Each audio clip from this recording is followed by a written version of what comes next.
This is the Time Is Now podcast, presented by IRG.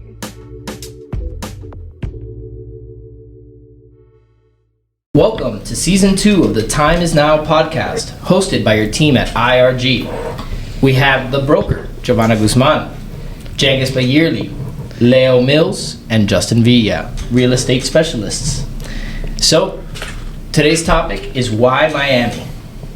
How are you guys? Hello.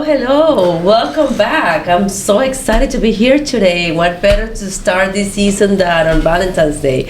It's a great day to start, to share all the love and all the passion that we have for real estate. Yeah, and what a topic, right? Why Miami? I think that there's so many things that we could talk about, and can't wait to get into it. So much stuff is happening, and Miami is on the core of it. Everyone is talking about Miami, so I think it's a great topic to talk about. Well, why don't we get started? And I think one of the things that we should get to start this is what happened. What happened in Miami in the last year? The last time that we had a podcast, it's been quite a while. But the evolution and the transformation that Miami had along the time, it's been incredible. Mm-hmm. So we want to understand, we want people to understand what's been happening during this time. Yeah. So who would like to start here?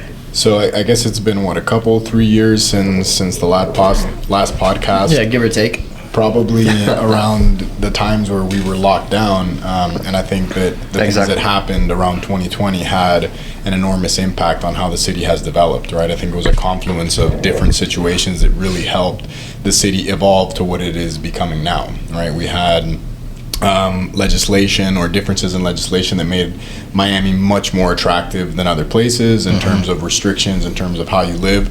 And I think that had a big impact alongside all of the projects that we're starting to see now come to fruition.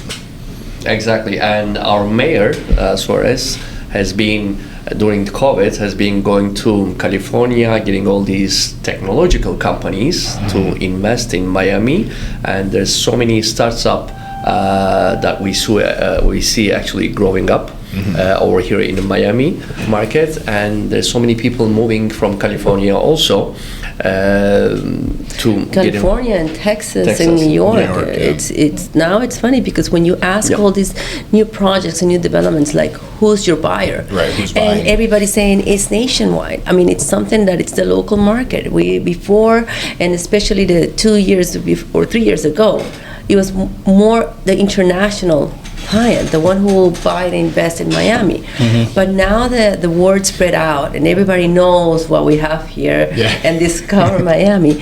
Now everybody wants a little piece of it. Yeah. So even nationwide, that before it was not their interest, now everybody wants to be part. So it's incredible to learn that we have so much interest with all Americans, and not just Latin Americans that was before, and now we're having a lot of Europeans as well. So that's what it's incredible to see, that the growth and that the evolution that Miami had along the years. Yeah, for sure. I mean, to piggyback off of what Jangis was saying, I mean, just to name some of these companies, these that are moving here from the West Coast and even the East Coast, but up north, you have Citadel and Citadel Securities, you have AirCap, you have SH Hotel and Resorts. I mean, these are big guys. These are companies that are moving from Chicago and now moving their headquarters to Miami, moving their headquarters from the Western Hemisphere in LA to now Miami as well. So, I mean, these are big companies with a lot of people in their companies. I think another thing to note about Citadel, right? Citadel was the most successful hedge fund in 2022. There wasn't a single money manager who was more successful with their money and their clients' money in the year of 2022. So not only do you have, I think it's like 1,200 or 1,300 of their employees coming to the Miami area, but you're also talking about a type of person where the lowest paid salary employee at Citadel makes above $300,000, right? So the city of Miami that we're starting to see, when we look around Burco, I mean, we see it every week, right? Visiting all of these projects, the level, the status, the opulence of a lot of the places that we're starting to see is not reflective of the Miami that was or even is now, but it's really the Miami that we're going to grow into in 2026, 2027, 2028 and beyond, when these projects start to deliver and all of these companies finish their move. Because, even speaking specifically of Citadel, they have yet to move their headquarters. They have yet to move all their headcount down. And Leo, as you were saying that Ken Griffin, he when we look at it, actually let me wrap it up like this. Out of Fortune 500 companies, 134 of them, actually 135 of them, moved their headquarters to Florida. It's some of them to Miami, some of them to West Palm Beach and all that. So Citadel Ken Griffin already bought a house over here in, as far as I know, in Pinecrest area or Coconut Grove or somewhere out there, invested there. He bought the whole building over here, which costed him $236 million, if I'm not wrong, and moving all his employees over here. And then he bought another land for $325 or $330 million, which is gonna put like 2 towers and a shopping mall and stuff like that, and waiting for the permits. So all these things are technological things are happening also, like these technological companies are coming and everything. And from the data analysis, as far as I know, like 600 people is moving to Miami every day. So it's gonna have an amazing effect in real estate market. Maybe we can talk about that also a little bit. Of course. Actually, it's amazing to see the growth and see all these new developments that we didn't have before. Currently, there are more than 40 or even more new developments under construction at this time. And when you see what's going on, everybody has either reached a 50% sales or even more. So that's incredible. That really shows the demand that we're having along. It's crazy, all of these projects that are delivering, that they open up sales, they open up their sales gallery, and within 6 months they say we're 50% sold, 60% sold. I mean, to your point, the demand is crazy and it doesn't seem to be going anywhere. We definitely don't have the inventory right now, and even with all this new construction, it seems to be the case that we don't have enough inventory, even with all of this new construction going on. Exactly. Like 4 years from now, there will be, let's say, 4 years from now, there will be like approximately 35 or 40 projects is gonna finish, and when it's finished, there will be like 7,000 units available. So it's like 3 weeks of people moving to Miami when you calculate it that way, as 600 people is moving every day. So there's not enough inventory to sustain it, so the prices will keep going up. That's what it looks like. For sure. And I think that that's going to continue to be the case. And not only do we have a lot of movement of actual capital, right? So we have people investing in Miami at a rate that we haven't seen probably ever in the city. And I think that that's something else that people forget, is the city of Miami itself is like 40 to 50 years old, truly. You know, like Miami really started to develop in the 60s and 70s.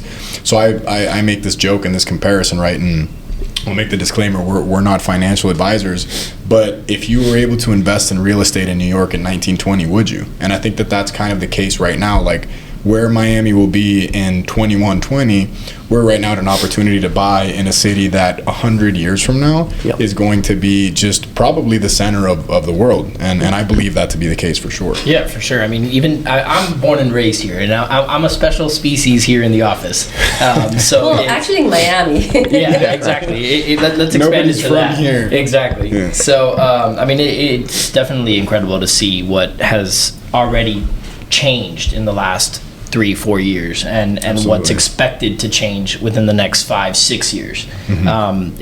I mean, just speaking of areas like Brickell, downtown, Edgewater, I mean, a few years ago, it was an area that you did not want to be after 4 o'clock.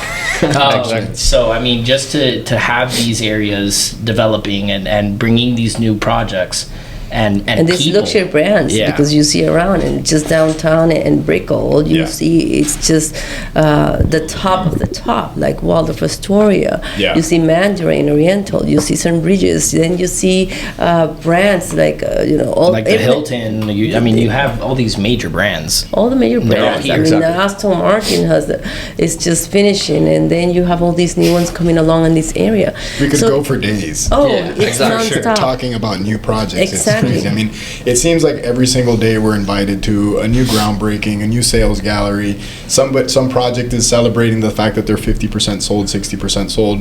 They're breaking grounds, like or even Cipriani, which has had Ora. Now we have Dolce Gabbana next to us. So it's crazy how these and why did they choose Miami? I mean, I think that there's so much going on in terms of like a return on your capital. I think Miami's a no-brainer, right? Like companies are starting to choose Miami.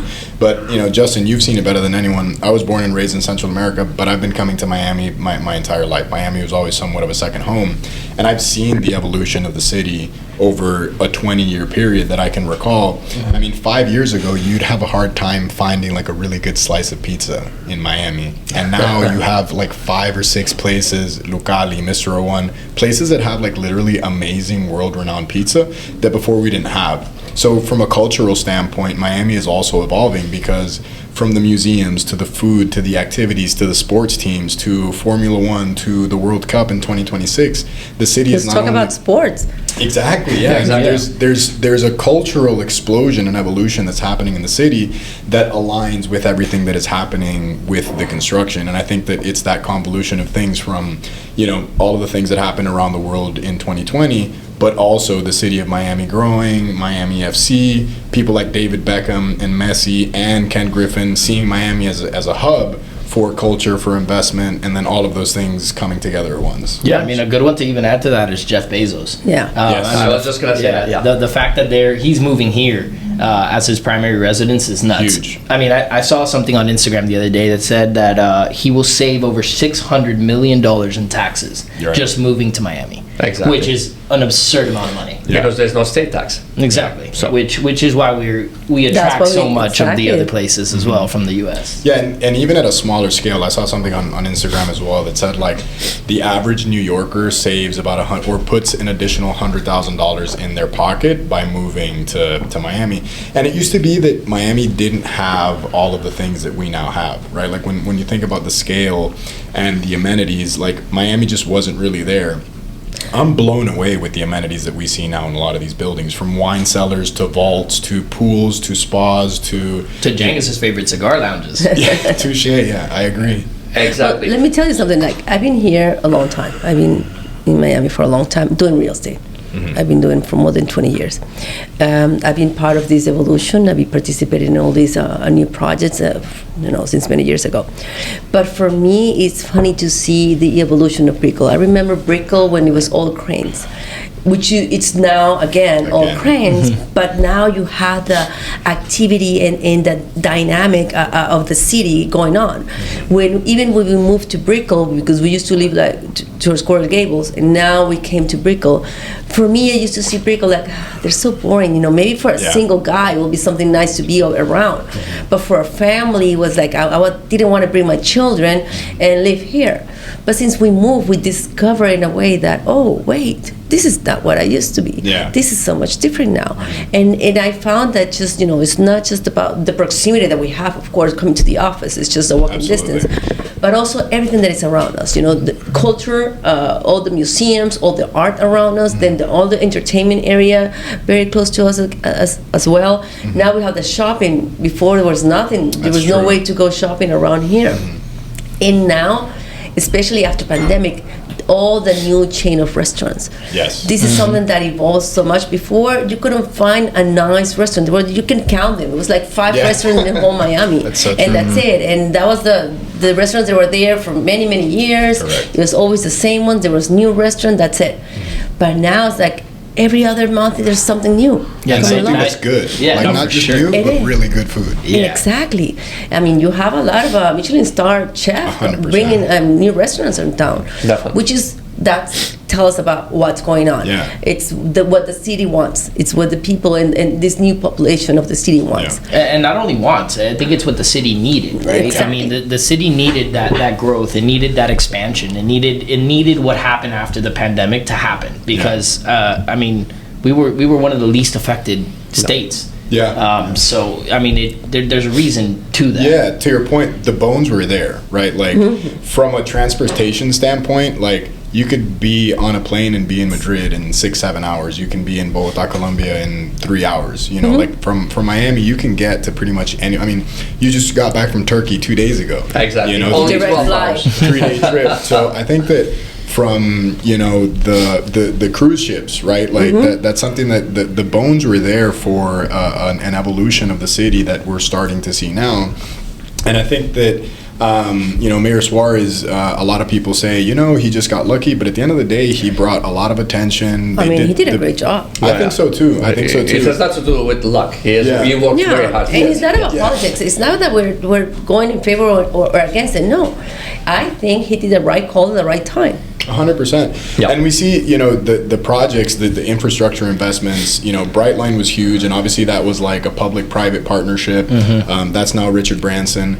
We see, what's the name of the overpass that's going to be going from the airport to the beach, right down the street by downtown. Yeah, the new Miami Bridge. We see it, right? Like the congestion, like Miami used to have traffic, but not the way that there is traffic now, right? Like trying to get in and out of the city in the morning and in the afternoon could take you an hour and a half, and a lot of people start to do that commute. So it's really exciting to see the fact that we're seeing the city grow, but the infrastructure is also expanding. The city's planning to make sure that we are able to absorb all of this growth. For sure. Exactly. And just a couple of minutes ago, Justin was talking about Jeff Bezos. I want to mention something also. So he bought a land in Indian Creek Village. So his combined actually purchase was $147 million because he bought the land next to it. Also, I think he's going to tear down these houses and make a bigger mansion. And when you look at all the people living in the island, their combined wealth is $173 billion. Yeah. So it's a very special small island, but everyone is moving there, like Ivanka Trump, everyone, Miami is becoming a very special place. You might call it tax haven for different reasons or whatever, but it's evolving so much, and I think it's going to get much better in the next 4 or 5 years. I mean, no one would have imagined this 7 or 8 years ago, but after COVID, everything exploded, and the world discovered Miami, and everyone is saying, why Miami? But when you think of it, all these brands, Porsche Tower was the first one. Now they're doing Bentley, Aston Martin, Missoni Baia. All these brands are doing their first products, the brands over here, Dolce & Gabbana is coming next to us. All the hospitalities, and now it's also bringing fashion, because before it was just Missoni, but now all the fashion industry is coming along with Dolce & Gabbana. Even the car brands, James was saying. I mean, when did you think that a car brand was going to make a residential tower? It's not normal. Let alone 4 or 5 different ones. Exactly. Yeah. So, I mean, it's definitely an interesting to your point, there was a Bloomberg article recently, and it was the most expensive neighborhoods by both price of real estate and median income. And of the 15, 11 were in Miami-Dade County. And then it was 2 others in West Palm Beach, and then Palo Alto. But it was of the 15, 13 were in South Florida between West Palm Beach and Miami-Dade County. And that's a trend that we're going to continue to see expand. I don't see prices softening at all. I mean, we did see prices stabilize a little bit. And prices are certainly not falling. They maybe aren't growing or increasing as quickly as we saw them in 2022 and 2023, but prices are still continuing to grow. I saw a recent data point in Redfin that said that the average value increase of homes in Miami-Dade County was 11% just in December of 2023. Exactly. So if you have $1 million home, your equity just went up $110,000 in a 30-day period. That's pretty huge. And when we talk about Miami, why Miami, I think that's one of the biggest points, right? You want to invest in real estate for many reasons, and one of those is so that you can create wealth and equity over time. And if your property is increasing by $100,000 in a 30-day time frame, I think that's a really, really successful investment. And I think that we don't focus on that a lot. I speak to my clients, and it's again, what if I could put you in a time machine and have you buy Bitcoin in 2010 or invest in New York real estate in 1920? And I think that analog is there, right? If you buy real estate in Miami in 10 years, you're going to be really happy with that investment no matter what. Exactly. And there's certain areas in Miami, when you look at the last 20 years, there's these lands in front of the canal, where you have these prime locations. And when you look at the last 20 years, out of different parts of United States, all these wealthy people comes and buys these specific houses. Right. So usually these people are around 400 people comes every year and gets these lands. And right now in the market, as far as I know, there's only 120 of them is left out of the 400, and they've been buying it for the last 20 years. So the prices of these lots keep increasing and increasing. So what they do is, like, people buy the land, build the house, and double it and sell it, and there's always a buyer because it's the prime location. And there's some very smart businessmen or developers from New York. What they do is they buy these high-end properties, specifically, especially in Palm Beach area. What they do is, let's say that they buy it for $50 million. They don't even do anything on the house, but just wait for 1 or 2 years and then sell it for $60-70 million because there's always a demand for it with a good location. I think in West Palm Beach on the island, the average home price is like $30 million. Exactly. And don't quote me on that, but it's huge. I mean, talking about Ken Griffin, his home that he's building in West Palm Beach is going to be an estimated $1 billion. Yeah. A $1 billion estate, right? Like those are staggering numbers, right? Like we're talking about $1 billion buildings, here in Miami, and we have people building $1 billion estates, and that's like when you have the smartest money coming to Miami, that tells you something, right? Like when you talk about investments, you're always you want to see what the smart money's doing, and the smartest money in the world is choosing Miami, and we've touched on a lot of those reasons, but you could not worry about the reasons and just focus on where the smart money's going. All the smart money's coming to Miami. Exactly. Yeah, and we have the bank-wise, we have the most international banks all over the world is in Miami. I think there's like 165 different banks from different countries or something like that, as far as I know. Yeah, I mean, I think it's Uber is brought their Latin America HQ to Miami. Microsoft has brought their Latin America HQ to Miami. Spotify as well, and Microsoft leased like 100,000 square feet. So what they did is there's 830 Brickell right behind our office, and it's all leased, 100% leased, and the lease price is from $160 to $200 per square feet, and on top of that they need to build it to make it perfect. For sure. You know. For sure. So we were at Ocon Tower at the sales gallery today, and they were talking about their concrete pour being like the second largest residential in the area. And it seems like every single building or project that's going up, they have some claim to fame, right? Yeah, like, they're just leveling up each other. It's like, we're the tallest, we have the largest concrete, our wine cellar is bigger, we have a vault with biometrics, and like all of our residents have access to their vault, and it's just mind-blowing. Like we're talking about. Do you know what that tells you? That there's a client for everything. 100%. You know, that's the thing. Miami has grown in a way that they built something for everybody. 100%. So that doesn't mean that you have to like a specific one. There's something always there. For everyone. There's something for everybody. There's so many. Yeah, and very specific markets too, right? Like, you know, from Cipriani to Dolce & Gabbana to 1428, it's like, or even like talking about Normandy, right? And North Bay Village with Shoma's project. It's like there's a lot of Argentinians that are interested in that area because the Argentinian Soccer Federation is building their training facility, right? Yeah. I have a client that is really interested in Bay Harbor Islands. Like what we're seeing in that area is huge, right? Like they can't build really high, but you have like 6 or 7 super luxury buildings that are, you know, 10, 12, some Lemares, that's just even 7, but each unit is like 1.3 to 1.5. So we see a broad range of availability from the lowest price points to the highest. It's funny because you mentioned Argentina. It's not that because it's just Argentinians. It's a lot of people from everywhere. General, It's just, you know, I think it's more because Messi called them out. Like, hey, I'm here, come with me. Come with me. So now we see a lot of Argentinians and all the football fanatics that are coming in just because of Messi. For sure. You know, so that's what we're seeing around. You know, Beckham put his flag in Miami a long time ago, right? And you have a lot of people who have now become champions for the city. And that to me is huge, right? Because, you know, Beckham has done a lot to make what Miami FC is happen, right? Like that wasn't an easy road to put that all together. The deal that they did for Messi, I mean, he got offered like $1 billion over 5 years in the Saudi league, and they were able to put together a package that made it make a lot, and not just a little bit of sense, but a lot of sense. Like Messi's deal is probably going to be more lucrative than Michael Jordan's deal. Yeah, long term with Nike. Sure. Long term, you have Apple involved, you have Adidas involved, like you have even the MLS itself involved. 100%. I mean, his deal consists of even potential of owning a team. Yeah, when he retires. So I mean, just what.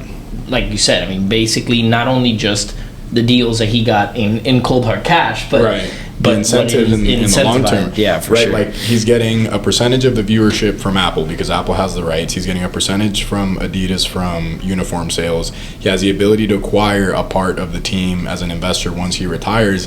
And those were things that were done to make Miami FC what it is. So again, we go back to like all these smart people are not only bringing their money here, but putting together really interesting deals, building really amazing buildings and doing things that aren't happening anywhere else in the world or in very few other places, and drawing that attention to Miami. Like what we're seeing here to me is honestly mind-blowing. Like what I see on a daily basis, from the cars on the streets to the wrists to the watches on people's wrists to the quality and caliber of buildings that are going up. Also, let's mention that because one of the things that we have, and it's a privilege that we live here. First, one of the healthiest city.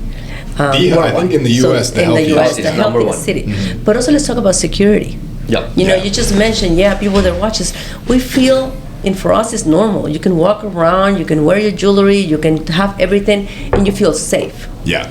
You cannot go everywhere like that. No, not even London. We were there, right? No, forget about London International. Let's just talk within the U.S. Far. Yeah, without going too far away. Chicago, Detroit, there's places where you can't do that. Mm-hmm. Yeah, it's these great American cities that as an example, Ken Griffin, like he built Citadel in that city, and unfortunately he had to leave. And he said that he's like, if the city wasn't in the state that it is now, I probably wouldn't have considered Miami. Regardless of all the benefits, I would have stayed. But we see a lot of these cities deteriorating, for lack of a better word, and Miami just becoming better and evolving and iterating. Exactly. And like every day Miami wakes up a better city than it was the day before. 100%. Yeah. Mm-hmm. Well, it's been very exciting to talk about this, and I feel so happy that we're doing this again. It's an opportunity for us to share our passion and our knowledge within the real estate market. For sure. It's been a long time, and we're looking forward to do this again pretty soon. We're going to have a few guests coming along so we can talk and share different topics. So any questions, anything you guys would like to know a little longer, later, let us know. We're here to provide and share whatever we know, sure. and our experiences as well. Yeah, I mean, find us on social media, right? Exactly. What's the tag for IRG? IRG_real_estate. Yeah. The podcasts are going to be on Apple Podcasts, Spotify. We have the YouTube up as well. So wherever you want to hit us up with some questions, concerns that you guys have that we could answer on the podcasts, you can look us up pretty much on any of those, and we'll be definitely on the lookout. And if you're in Miami or coming to Miami, 848 Brickell Avenue, PH1, that's where we're located. That's where we are. If you guys are looking for the best real estate investments in Miami, come knock on our door. We'll take care of you. And the important thing is the time is now, right? Exactly. The more you wait, the more you are going to lose because the price keep going up. Remember, this is a time of It's Now podcast from IRG. That's it. All right, guys. Well, I've Thank you, guys. It's been a pleasure. Thank you, guys. Thank you. This is the Time Is Now podcast, presented by IRG.